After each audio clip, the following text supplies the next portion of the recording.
Adana had survived the first night in the hollow, but each hour twisted her soul. The ghost groom didn't just want her body, he wanted her shadow to betray her, until she was nothing but an empty bride like the others. Adana opened her eyes to find herself lying on a mat woven from dry, crackling hair. Around her, the ghost bride swayed side to side, humming a soundless hymn. Her shadow knelt beside her, smiling gently.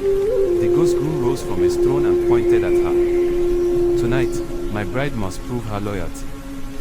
She will weave a crown of shadows with her own hands." The brides wailed in unison, their cries like wine through broken flutes. A knife carved from black obsidian appeared in Adana's hands. Her shadow whispered, "To weave the crown, you must cut me into threads. Do it, or the groom will take your life." Adana raised the knife, but froze. If she cut her shadow, would she destroy herself too? The brides chanted, louder and louder, "Cut! Cut! Cut!" The cavern pulsed like a living heart.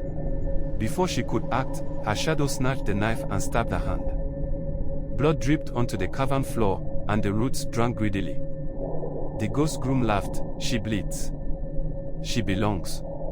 The blood seeped deeper, and suddenly the walls of the cavern opened, revealing endless tunnels filled with whispering faces. They were the brides who had resisted, souls trapped forever in the roots.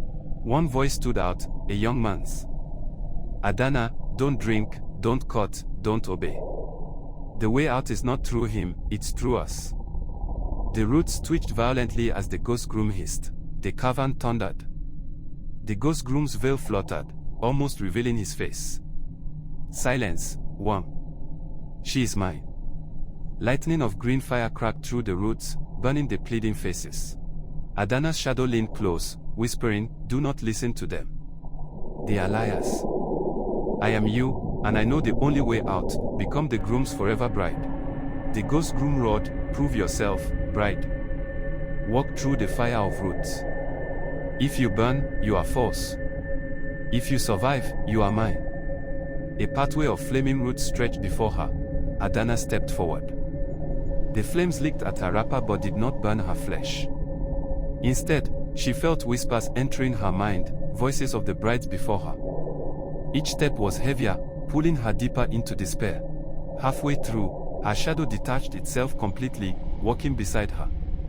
It smiled with sharp teeth, "Soon, you will be empty. And I will be you." At the end of the path, Adana collapsed, gasping. The brides rushed forward and laid her at the ghost groom's feet.